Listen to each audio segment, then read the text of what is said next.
자, 이번 시간에는 2D 보로노이에 대해서 살펴보겠습니다.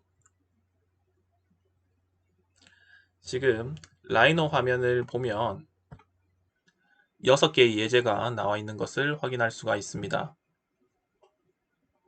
여기서부터 첫 번째 해서 6개가 있습니다. 먼저 이 첫 번째 예제부터 살펴보겠습니다. 자, 첫 번째로 2D 보로노이인데요. 먼저 여러분들은 포인트와 사각형 경계를 입력해야 합니다.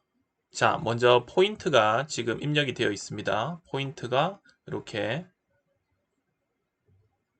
총 7개의 포인트가 이 사각형 틀 안에 들어가 있습니다. 그리고 이 사각형 경계를 입력해 주어야 하고요. 그리고 우리가 보고 있는 이 평면은 XY 평면입니다. 보로노이 점을 먼저 움직여 보겠습니다. 이 보로노이 점들을 입력된 점들을 이렇게 바꿔보면 이런 식으로 세포, 양파 세포와 비슷한 형상의 혹은 이제 돌담에 있는 그런 돌들의 어떤 패턴 이런 것과 비슷한 패턴이 나오는 것을 확인을 할 수가 있습니다. 이렇게 한번 움직여 보세요. 무브를 누르고 이렇게 하나씩 움직여 봅니다. 이렇게 패턴이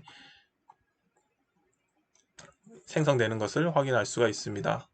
이것을 보로노이 다이어그램이라고 하는데요. 보로노이 다이어그램은 이 점들 간의 중간 지점을 이렇게 선으로 가두어서 영역을 나누는 것입니다. 이러한 제한된 경계 내에서 말이죠. 그래서 이제 그 원리를 살펴보려면 들론의 삼각형이라고 하는 이 버튼을 한번 눌러 봅시다. 서로 가까운 세 개의 점들끼리 이은 것인데요. 먼저 이 보로노이 컴포넌트는 이렇게 들론의 삼각형을 먼저 만듭니다. 서로 가까운 세 개의 점을 이어서 삼각형을 이렇게 만듭니다. 이렇게 만들면 이 삼각형의 그 각 변의 중심을 수직으로 지나는 이런 선들을 또 만듭니다. 이렇게 해서 이 보로노이 셀이 만들어지는 것이죠. 자, 그래서 들론의 삼각형은 이해를 돕고자 이렇게 표시를 할 수 있도록 두었고요. 이것을 끄고 보겠습니다. 포인트가 7개가 입력이 되어 있는데 이 중에서 이제 하나를 이렇게 지워보면 여기에 이제 경고창이 뜨죠. 지금 현재 제대로 알고리즘은 작동은 합니다. 알고리즘은 이렇게 6개의 점으로 이제 다이어그램이 작동을 하나 여기에 지금 입력을 7개를 했다가 하나가 지워졌기 때문에 널이라고 맨 마지막에 하나가 있죠. 그렇기 때문에 이런 경우는 클리어 밸류를 해주고 다시 이 점들을 선택을 하고 이렇게 set multiple points로 입력을 해 주는 것이 좋습니다. 그런데 이 보로노이 다이어그램이 형성되는 것은 그 원리를 다시 또 다른 측면에서 살펴보면 이렇게 볼 수가 있습니다. 보로노이의 셀 반지름, 보로노이 셀 반지름을 이렇게 조정을 할 수가 있습니다. 이렇게 점차 줄여보죠. 이렇게 줄여보면 보로노이 셀이 원래 그 점을 중심으로 해서 원을 그림으로써 원을 그려 나가면서 서로 이렇게 점과 점 사이의 중간 지점에서는 이렇게 만나는 것을 이렇게 확인을 할 수가 있습니다. 이렇게 해서 이 중간의 어떤 패턴을 활용할 수도 있겠지만 보로노이 다이어그램이라고 하면 일반적으로 이것이 이제 더 이상 변화가 없는 상태에 이렇게 다각형으로 표현이 되는 상태를 얘기를 합니다. 그래서 이렇게 어떤 특정한 그 반지름을 넘어가게 되면 이렇게 완성된 보르노이가 나오는 것이죠. 그리고 사각형의 경계는 여러분들이 뭐 정사각형을 입력해도 되고 직사각형을 입력해도 됩니다. 다만 사각형을 입력하는 것이 중요합니다. 만약에 이것을 클릭을 하고 이 점을 내가 만약에 이렇게 임의로 이렇게 바꿔보면 좀 이상하게 이렇게 나오는 것을 확인할 수가 있죠. 그렇기 때문에 여러분들은 보로노이 사각형 경계를 입력할 때는 직사각형을 입력하라. 직사각형으로서 변화를 준다면 이런 식으로도 줄 수가 있겠네요. 이렇게 주면 이런 식으로 이 직사각형에 적용이 되는 것을 확인할 수가 있습니다. 컨트롤 Z에서 되돌리고요. 자, 이렇게 보로노이 사각형의 기본적인 것을 살펴보았습니다. 이렇게 보로노이 사각형을 디자인을 여러분들이 했으면 그 다음에는 이제 보로노이 셀을 베이크할 필요가 있겠죠. 이 상태에서 여기 오른쪽 클릭해서 베이크 해서 디폴트에 넣어주겠습니다. 그러면은 셀렉트 라스트 해서 이렇게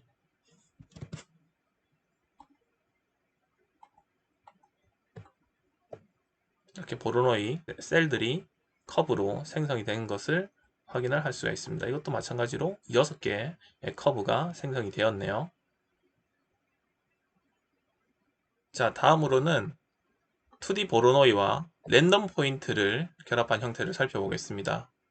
우리가 첫 번째에서 살펴봤던 이 예제처럼 우리가 점을 임의적으로 넣어서 이 보로노이를 통제를 할 수도 있지만 이 영역 내에, 이 사각형 경계 내에 랜덤한 포인트, 랜덤한 위치를 가지는 포인트를 생성함으로써 비슷비슷한 크기를 가지면서 완전히 서로 다른 형태들을 가진 보로노이 다이어그램을 생성할 수가 있는 것이죠.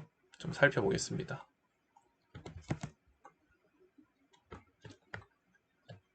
첫 번째 보았던 예제와 마찬가지로 포인트와 사각형 경계만 들어가면 됩니다. 복수의 포인트와 사각형 경계만 들어가면 되고, 그리고 셀 반지름을 우리가 임의적으로 통제를 또 해줄 수가 있는데, 먼저 이제 이렇게 지금 랜덤하게 생성되는 포인트는 여기에 랜덤 포인트 생성 파라미터를 바꿔줌으로써 지금 위에 있는 것이 랜덤 포인트의 개수고요. 아래에 있는 것이 랜덤 시드입니다.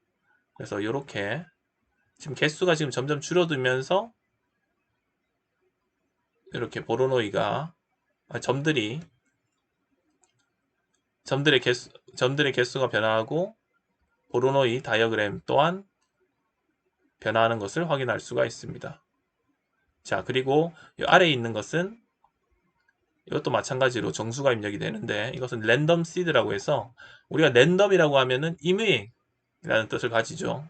그 임의의 것이 이제 하나만 있으면 안 되니까 그것을 이제 자유롭게 이렇게 통제할 수 있도록 임의 점의 그 경우의 수가 달라지는 겁니다. 그다음에 마찬가지로 셀 반지름을 입력을 이렇게 할 수가 있습니다. 작게 하면 이제 1에서부터 시작을 해서 서로 만나게 되는 것이죠. 이렇게.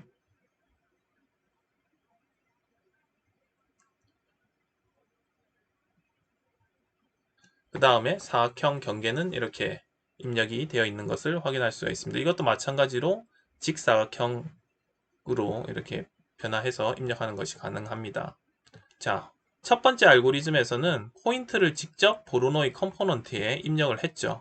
포인트와 셀 반지름, 사각형 경계, 그리고 이것이 형성되는 평면, XY 평면, 네, 이렇게 이 네 가지를 넣으면은 이 보로노이 다이어그램은 작동을 합니다. 그래서 왼쪽에 있었던 것들이 이렇게 그려지는 것이죠. 그런데 그러면 이 네 가지만 충족시키면 된다는 것은 이 두 번째 알고리즘에서도 마찬가지입니다. 이 컴포넌트가 결국에는 지금 파라미터를 랜덤 포인트의 개수와 랜덤 시드를 입력해 주었지만 이것이 이제 포인트가 나오는 거죠. 그래서 포인트가 이 보로노이 알고리즘에 들어가게 되는 것이고, 그리고 이 셀 반지름과 사각형 경계 그리고 플레인 또 여기에 4개가 들어가게 되는 겁니다. 그렇게 해서 최종적으로 같게 나오는 겁니다. 그래서 포인트를 직접 입력했던 것을 이렇게 populate 2D라고 해서 2D의 경계 내에 점을 생성하는, 임의의 점을 생성하는 이 알고리즘을 연결한 것이죠. 자, 그렇게 이해를 하면 되겠습니다. 이것도 한번 베이크를 해보겠습니다. 이렇게 클릭하고 오른쪽 클릭해서 베이크 디폴트에 베이크 하겠습니다. 그리고 나서 셀렉트 라스트를 선택을 해서 이것을 이렇게 옮겨줄 수가 있겠네요. 그러면은 지금 점이 들어간 개수와 이 셀의 개수는 같은데 요건 이 테두리만 하이드하고 이 개수를 선택해 보면 47개의 점이 들어갔고 47개의 커브가 나온 것을 확인을 할 수가 있습니다. 이 형태들은 다 다르게 생긴 거죠. 이렇게